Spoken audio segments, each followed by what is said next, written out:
avec tous les saints de l'Ancien Testament. Il leur montra la bénie du royaume.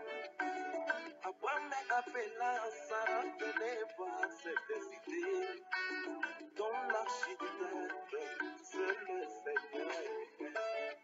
C'est l'effet du soleil, la lumière a jailli, c'est la promesse du soir, promis par Zacharie.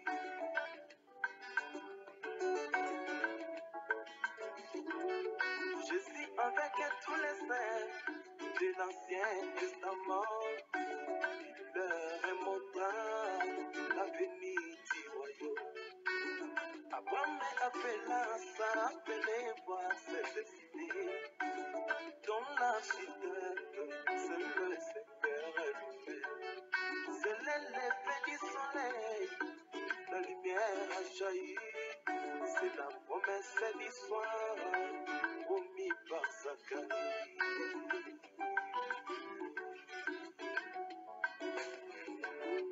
C'est l'effet du soleil, un nouveau message est apparu. Il appelle dans le monde, shalom, shalom. C'est l'effet du soleil, un nouveau message est apparu. Shalom, il appelle dans le monde, shalom.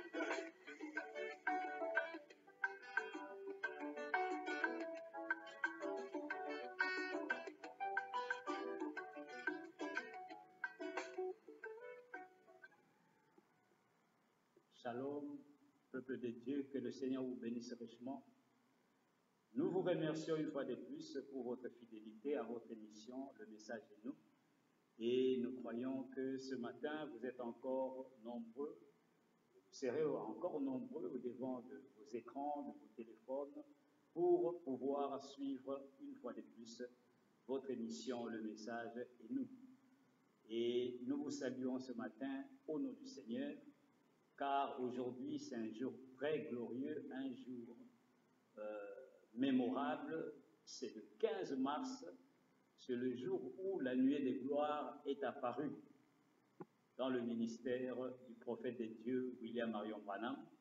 La nuée de gloire, c'est grand événement qui s'est déroulé en Arizona, au-dessus du désert d'Arizona aux États-Unis d'Amérique, sous le ministère du prophète de Dieu, William Marion Branham. Aujourd'hui, ça fait exactement 60 ans que ces nuages mystérieux en forme de pyramide étaient apparus dans le ministère de William Marion Branham. Très tôt le matin, une visitation de cet ange est descendue afin de permettre à l'homme de Dieu de pouvoir révéler les mystères qui ont été cachés dans la Bible dès avant la fondation du monde, afin que le peuple l'épouse en ces temps de la fin ne puisse pas être dans la confusion. Ainsi, c'est le lever du soleil, le grand jour s'est levé, Dieu nous a visités, le grand Saint-Esprit était parmi nous, est venu en ces temps de la fin, afin de nous accorder la vie éternelle et accomplir la seconde portion de la rédemption, qui est l'ouverture des cieux. Shalom une fois de plus, vous êtes les bienvenus dans votre émission, Le Message et nous. Et comme promis, la fois passée nous avions dit, nous allons aujourd'hui prendre juste un petit sujet qui quelquefois fait confusion dans la tête des croyants en ces temps de la fin. C'est quoi? C'est le voile de la femme. Alors nous allons essayer de voir et comprendre c'est quoi réellement le voile de la femme. Prenons premièrement une écriture. Nous prenons une écriture dans 1 Corinthiens 11, versets 1 à 16. La Bible déclare ceci. 1 Corinthiens 11, versets 1 à 16, la Bible dit ceci. Soyez mes imitateurs comme moi je le suis moi-même de Christ. Je vous loue de ce que vous vous souvenez de moi à tous égards et de ce que vous retenez mes instructions telles que je vous les ai données. Je veux cependant que vous sachiez que Christ est le chef de tout homme, que l'homme est le chef de la femme et que Dieu est le chef de Christ. Tout homme qui prie ou qui prophétise, la tête couverte déshonore son chef. Toute femme, au contraire, qui prie ou qui prophétise, la tête non voilée, déshonore son chef. C'est comme si elle était rasée. Car si une femme n'est pas voilée, elle se coupe aussi les cheveux. Or, s'il est honteux pour une femme d'avoir les cheveux coupés ou d'être rasée, qu'elle se voile. L'homme ne doit pas se couvrir la tête, puisqu'il est l'image et la gloire de Dieu, tandis que la femme est la gloire de l'homme. En effet, l'homme n'a pas été tiré de la femme, mais la femme a été tirée de l'homme. Et l'homme n'a pas été créé à cause de la femme, mais la femme a été créée à cause de l'homme. C'est pourquoi la femme, à cause des anges, doit avoir sur la tête une marque de l'autorité dont elle dépend. Toutefois, dans le Seigneur, la femme n'est point sans l'homme, ni l'homme sans la femme. Car, de même que la femme a été tirée de l'homme, de même l'homme existe par la femme et tout vient de Dieu. Jugez-en vous-même. Est-il convenable qu'une femme prie Dieu sans être voilée? La nature elle-même ne vous enseigne-t-elle pas que c'est une honte pour l'homme de porter de longs cheveux, mais que c'est une gloire pour la femme d'en porter, parce que la chevelure lui a été donnée comme voile. Si quelqu'un se plaît à contester, nous n'avons pas cette habitude non plus que les églises de Dieu. Bien-aimés, voilà ce que Paul a dit en son jour. Voilà la parole de Paul qui, en ce temps de la fin, parmi les croyants, fait confusion, apporte une confusion, une incompréhension, de telle manière que nombreux comprennent la chose à leur propre manière. Mais nous avons une grâce qui est celle d'avoir reçu un messager en ce temps de la fin, un messager promis dans la Bible, un messager qui devait venir apporter la plénitude de la parole, c'est-à-dire l'explication complète et parfaite et correcte de la Bible, afin que la lettre qui tue puisse avoir une vie par l'Esprit qui a amené cet enseignement en ce temps de la fin, pour que son épouse, l'épouse de Christ, ne puisse plus jamais être dans la confusion. Alors, bien-aimés, nous savons tous que parmi les chrétiens en ce temps de la fin, quand on dit que la femme doit être voilée comme Paul le dit, vous allez remarquer dans des assemblées, dans des églises, quand vous allez quelque part, vous allez remarquer que les femmes ont des foulards sur leur tête. Les femmes sont voilées. Les femmes, pour entrer dans une église, vous allez trouver certaines églises où il y a des diacres peut-être à la porte. Quand la femme n'a pas un foulard sur sa tête, on ne voudra pas la faire entrer. Et même elle-même, la femme, quand elle arrive au devant d'une assemblée, connaissant cette écriture par l'enseignement qui lui avait été donné, pour elle, elle doit peut-être sortir un foulard de son sac et alors mettre sur sa tête pour qu'elle puisse même entrer dans l'église. Alors, pour certains, le voile dont Paul parlait, ce n'est qu'un foulard, c'est un tissu qu'il faut mettre sur la tête d'une femme. C'est comme ça que nombreux comprennent ça. Mais quand nous revenons dans la Bible, et que nous analysions, et que nous essayons un peu d'analyser d'une manière objective et par la présence du Saint-Esprit, pour réellement comprendre ce que Paul voulait dire, c'est à ce moment-là que nous comprenons que, en réalité, Paul ne parlait pas d'un foulard. Et nous allons décortiquer cette écriture. Premièrement, que dit Paul? Revenons à l'écriture de 1 Corinthiens. Paul déclare ceci. Paul dit ceci. 1 Corinthiens 11.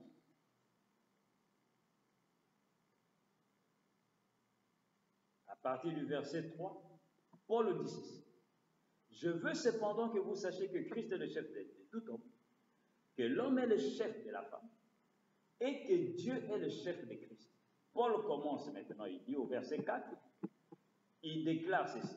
Il dit, tout homme qui prie ou qui prophétise la tête couverte déshonore son chef. Il commence avec l'homme. Et il continue, il dit à propos de notre sujet au verset 5, il dit, toute femme au contraire, qui prie ou qui prophétise la tête non voilée, déshonore son chef, c'est comme si elle était rasée. Voilà ce que Paul parle. Voilà ce que Paul dit. Voilà ce que Paul déclare. L'homme qui a un voile sur sa tête, quand il prie avec un voile sur sa tête, qu'est-ce qu'il fait? Il déshonore son chef qui est Christ. Donc l'homme, premièrement, ne doit pas avoir une tête couverte quand il prie. Mais Paul déclare maintenant à propos de la femme, il dit, mais au contraire, c'est-à-dire le contraire d'être couvert, et le contraire, c'est alors de ne pas être couvert. Alors Paul déclare, il dit, toute femme au contraire qui prie ou qui prophétise, la tête non voilée, c'est-à-dire la femme n'a pas un voile sur sa tête. Paul déclare, cette femme-là déshonore son chef, c'est comme si elle était rasée. Et Paul continue, rasée, c'est-à-dire elle n'a pas de cheveux. Donc quand elle n'a pas un voile sur sa tête, alors c'est là, devant son chef, c'est comme si la femme n'est pas rasée parce qu'elle n'a pas de voile. Paul continue, il dit ceci. Il dit, car si une femme n'est pas voilée, qu'elle se coupe aussi les cheveux. Si une femme n'est pas voilée, qu'elle se coupe aussi les cheveux. Et Paul déclare, or, s'il est honteux pour une femme d'avoir les cheveux coupés ou d'être rasée, qu'elle se voile. Si c'est honteux pour une femme d'avoir les cheveux coupés ou d'être rasée, qu'elle se voile. L'homme ne doit pas se couvrir la tête puisqu'il est l'image de la gloire de Dieu, tandis que la femme est la gloire de l'homme. Voilà ce que Paul déclare. Car si une femme n'est pas voilée, il se coupe aussi. Or, si elle est honteux, s'il est honteux pour une femme d'avoir les cheveux coupés ou d'être rasée, elle se voile. Alors, Paul nous montre et nous déclare, frères et sœurs, qu'une femme ne peut jamais prophétiser ou prier en ayant la tête non voilée. Elle doit avoir un voile sur sa tête pour pouvoir prier ou prophétiser. Pourquoi? Parce que Paul déclare, si elle n'a pas un voile sur sa tête, alors elle déshonore son chef. Ainsi, Paul continue. Alors, certains, comme nous l'avons dit, certains comprennent que le voile dont Paul parle, c'est un tissu, c'est un foulard, c'est peut-être un morceau de paille qu'on doit mettre sur la tête pour les femmes, afin d'entrer dans une église, afin de prier pour être écouté par Dieu. Mais remarquez à la fin, écoutez ce que Paul déclare. Il continue au verset 12, il déclare ceci. Il dit, car de même que la femme a été créée de l'homme, de même l'homme a été par la femme, et tout vient de Dieu. Il dit, jugez-vous en même. Est-il convenable qu'une femme prie Dieu sans être voilée? Et Paul continue, dit, la nature elle-même ne vous enseigne-t-elle pas que c'est une honte pour une femme de porter de longs cheveux? Pour l'homme de porter de longs cheveux, c'est une honte. Il continue, mais que c'est une gloire pour la femme d'en porter. Pour la femme, la gloire plutôt avoir beaucoup de cheveux, c'est une gloire, mais pas pour l'homme. L'homme ne doit pas avoir beaucoup de cheveux. L'homme doit toujours couper ses cheveux, avoir une petite chevelure. Mais pourtant, la femme doit avoir sa chevelure. Pourquoi? Parce que c'est une gloire pour elle. Et Paul déclare, la nature ne vous enseigne-t-elle pas? Et il continue, parce que la chevelure lui a été donnée comme voile, il ne reste, mais que c'est une gloire pour la femme d'emporter, parce que la chevelure lui avait été donnée comme voile. Ainsi, le voile de la femme c'est quoi? C'est sa chevelure. Ce sont ses cheveux. C'est ce que Paul voulait dire. Il nous montre que une femme qui n'a pas de cheveux sur sa tête, cette femme-là déshonore Christ, déshonore dans le naturel son mari, premièrement, et il déshonore son mari spirituel, le chef de tout le monde qui est Christ. Alors nous voyons, frères et sœurs, quand on dit le voile de la femme, cela ne parle pas d'un foulard. Vous n'avez pas besoin de mettre un foulard sur votre tête, femme, sœur, pour que vous puissiez entrer dans une église ou chez vous à la maison pour prier. Vous n'avez pas besoin de ça parce que votre voile, c'est votre chevelure. C'est ça le voile naturel. C'est pourquoi une femme ne doit pas couper ses cheveux. Et c'est ce que Paul déclare. Il dit quand une femme se rase la tête, c'est une honte.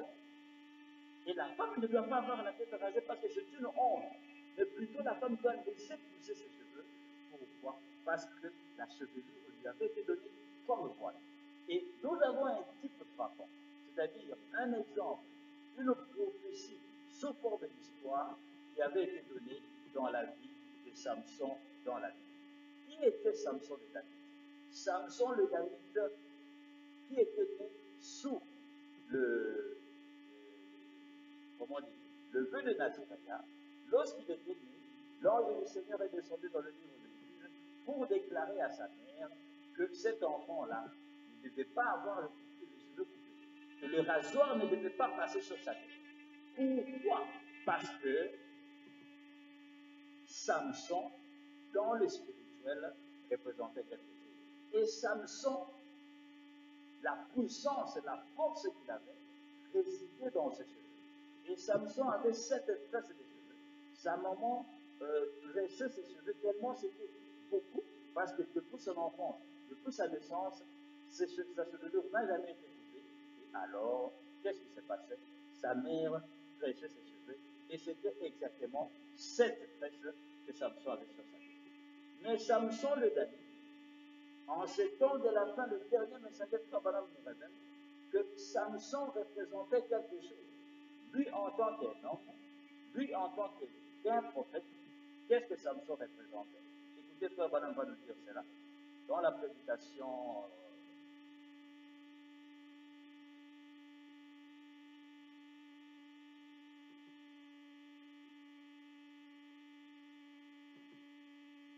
Écoutez, Frère Branham va nous dire.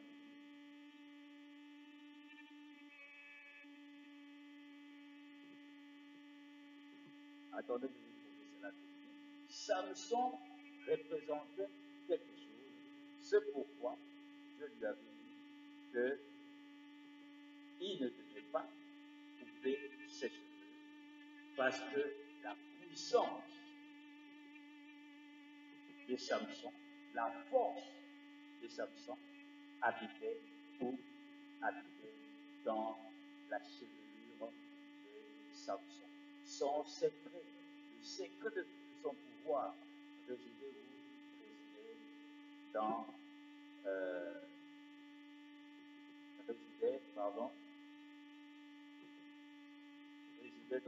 la chevelure de Samson. Attendez, bien aimé, je vais trouver la citation où Frère Branham nous révèle ce que Samson représente. Écoutez.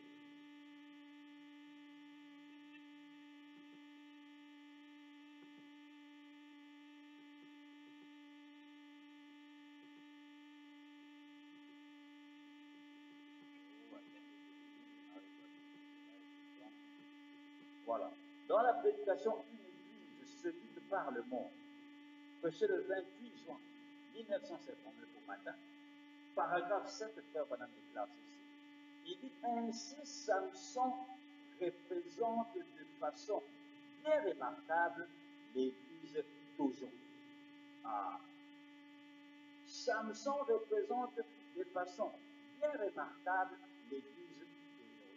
Ainsi Samson, dans la Bible, représentait l'église, qui est l'ensemble des croyants en ce temps de la fin.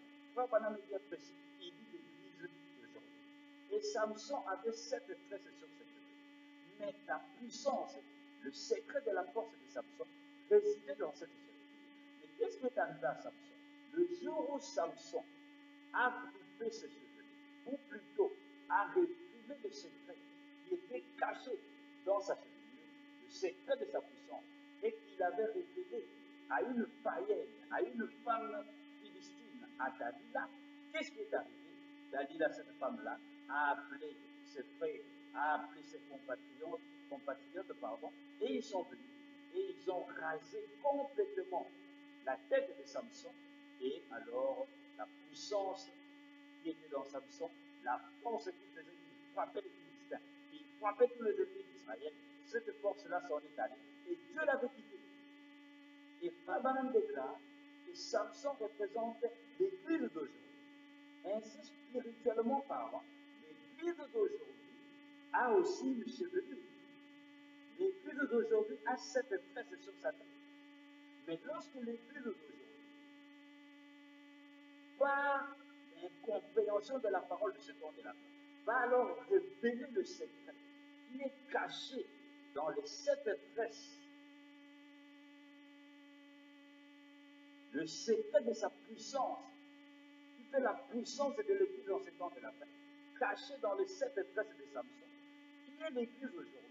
Et nous savons qu'en ce temps de la fin, la parole de Dieu a été scellée et le secret de Dieu a été caché dans les 7 sceaux, dans les 7 tonnerres. C'est ça les 7 tresses de Samson aujourd'hui qui est l'Église. Mais lorsque ce secret est révélé, lorsque l'Église, l'épouse du temps de la fin, va révéler ce secret aux Philistins, c'est-à-dire aux païens, à tous ceux qui veulent l'entendre, partout on va publier ce secret, ouvertement à tout le monde, à la radio, sur YouTube, partout on révèle le secret de l'épouse qui était caché dans les 7 tonnerres. À ce moment-là, qu'est-ce qui se passe? L'Église perd sa puissance. C'est pourquoi frère Branham disait en son jour, il dit, Branham tabernacle, les Philistins sont sur vous. L'Église, les Philistins sont sur vous. Pourquoi il dit? Parce que vous avez vendu votre secret, vous avez révélé votre secret qui faisait votre force. Et les 7 tresses aujourd'hui, bien aimés, ce sont les 7 sceaux, ce sont les 7 tonnerres. Et toute Église aujourd'hui, spirituellement parlant, qui ne reçoit pas les 7 tonnerres, qui ne reçoit pas les 7 sceaux, qui ne reçoit pas la révélation correcte des 7 tonnerres et des 7 sceaux, et qui les garde, cette Église-là est une Église qui est non voyante.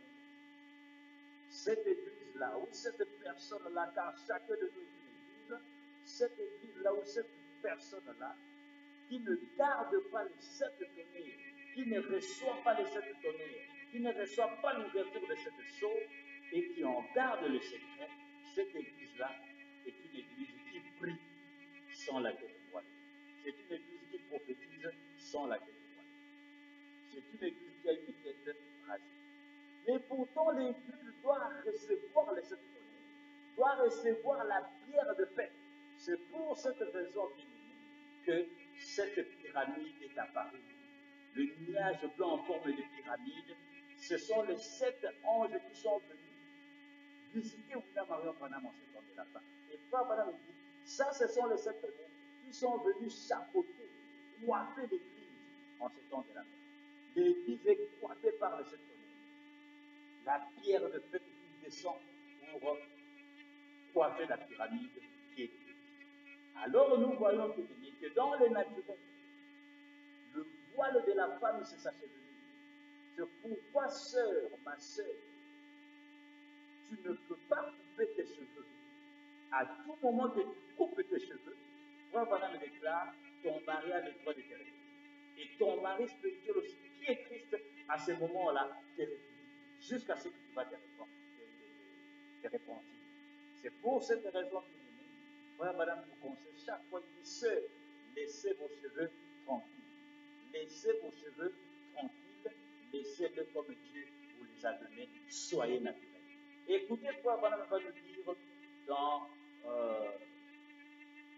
dans cette écriture ici, dans la prédication, question-réponse numéro 2, prêché le 3 janvier 54, au paragraphe 125, Frère Branham commence, il parle, il raconte une histoire d'une dame qui est venue là pour le voir.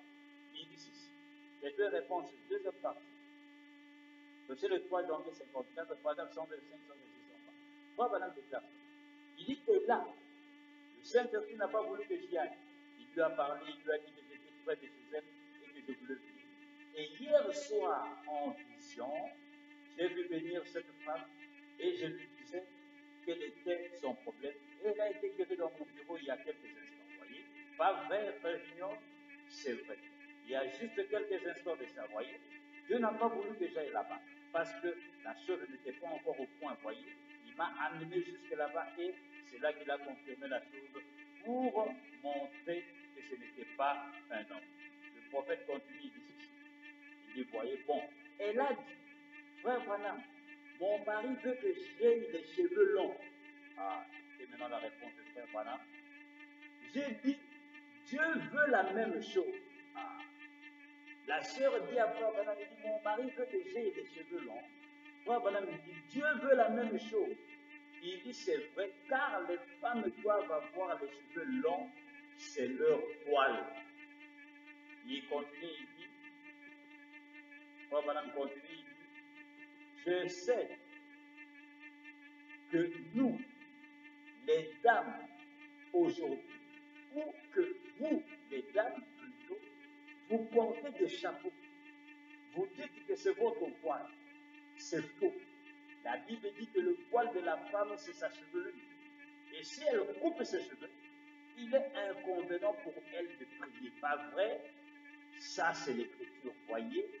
Et donc, les femmes doivent porter des longs cheveux. Peu importe ce que vous voulez en penser. C'est ce qui est ainsi dit le Seigneur. Indiquez-moi donc un seul endroit. Voilà ce que frère Branham déclare. La chevelure de la femme, c'est son voile. C'est ce que Paul déclare. Et Paul déclare, si quelqu'un ne peut pas recevoir cela, c'est son problème. Il dit, mais la nature ne vous enseigne-t-elle pas que c'est une honte pour une femme d'avoir une tête rasée? Mais c'est une gloire pour elle d'avoir des longs cheveux. Ainsi, ma soeur, mon frère, peut-être toi qui n'as jamais compris cela, sachez-le que le voile de la femme, ce n'est pas un foulard. Mais on ne dit pas qu'une femme ne peut pas porter un foulard.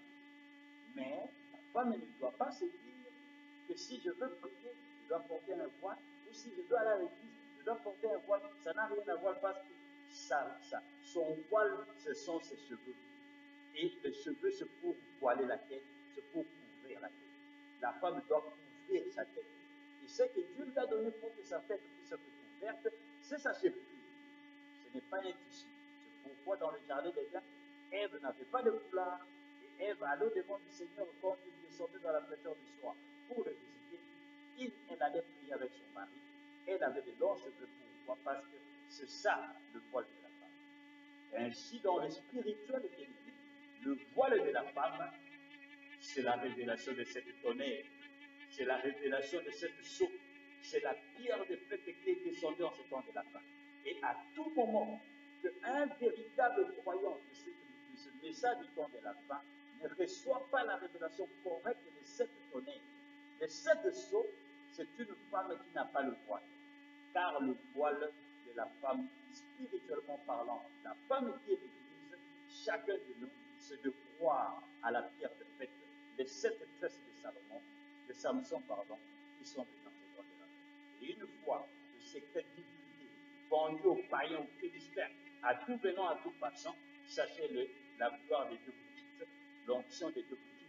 Crois que vous allez continuer comme cela, mais Dieu ne sera plus là-bas. Il ne sera plus là. Pourquoi? Parce que vous aurez vendu le secret. Ainsi, bien-aimés, voilà ce que c'est la voile de la femme. Que le Seigneur vous bénisse richement. Continuons à prier, continuons à remercier le Seigneur, continuons à sonder les Écritures, afin que nous puissions toujours avoir une parfaite compréhension de la parole, parce que ce qui fait la force de l'Évangile, c'est de connaître la parole. Que le Seigneur vous bénisse. Nous nous rencontrerons la semaine prochaine par la grâce du Seigneur. Shalom, shalom.